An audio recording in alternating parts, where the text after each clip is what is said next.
সরকারি চাকরি অধ্যাদেশটি বাতিলের দাবিতে দ্বিতীয় দিনের মতো বিক্ষোভে উত্তাল প্রশাসনের কেন্দ্রবিন্দু সচিবালয়। সোমবার বেলা 11টায় যার যার দপ্তর ছেড়ে মিলিত হন বাণিজ্য ভবনের সামনের গাছতলায়। অধ্যাদেশকে কালো আইন আখ্যা দিয়ে স্লোগান দেন কর্মকর্তা কর্মচারীরা, ফেটে পড়েন বিক্ষোভে। এরপর মিছিল নিয়ে জনপ্রশাসন, স্বাস্থ্য, বাণিজ্য, গৃহায়ন ও গণপূর্ত, আইন মন্ত্রণালয় সহ সচিবালয়ের বিভিন্ন এলাকা প্রদক্ষিণ করেন বিক্ষুব্ধরা। এ সময় বেশ কিছুক্ষণ সচিবালয়ের কর্মকর্তা বা দর্শনার্থীদের প্রবেশ এবং চলাচল বন্ধ হয়ে যায়।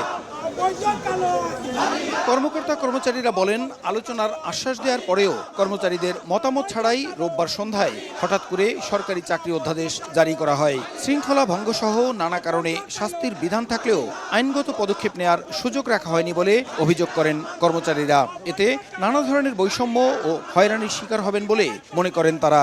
এ সময় সংশোধিত অধ্যাদেশ জারির প্রক্রিয়ার সঙ্গে যুক্ত সব সচিব ও সংশ্লিষ্টদের অপসারণের দাবি করেন আন্দোলনকারীরা। তারা যেন এই আইনটা রিভিউ করে, পুনর্বিবেচনা করে, সহনশীল আইন তৈরি করে।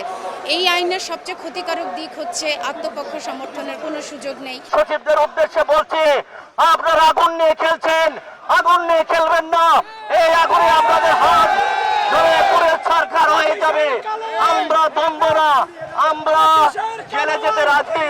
অধ্যাদেশটি আজই বাতিল করা না হলে সচিবালয় থেকে এবার সারা দেশের কর্মচারীদের নিয়ে আন্দোলন গড়ে তোলার পাশাপাশি মঙ্গলবার থেকে কঠোর কর্মসূচি দেওয়ার হুঁশিয়ারি দেন কর্মকর্তা কর্মচারীরা।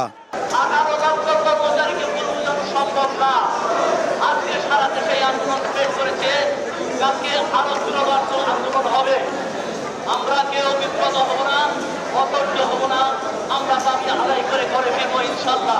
আমরা তিনটি গ্রুপ একত্র হয়ে যৌথ এবং খুব শক্তিশালী কর্মসূচি শুরু করব যদি আজকের দিনের মধ্যে এই আইন প্রত্যাহার করা না হয়। গত বৃহস্পতিবার বৈঠকে সংশোধিত সরকারি চাকরি অধ্যাদেশের খসড়ার অনুমোদন দেয় উপদেষ্টা পরিষদ। রোববার সন্ধ্যায় প্রকাশ করা হয় গেজেট। প্রসূন আশিস, সময় সংবাদ, ঢাকা।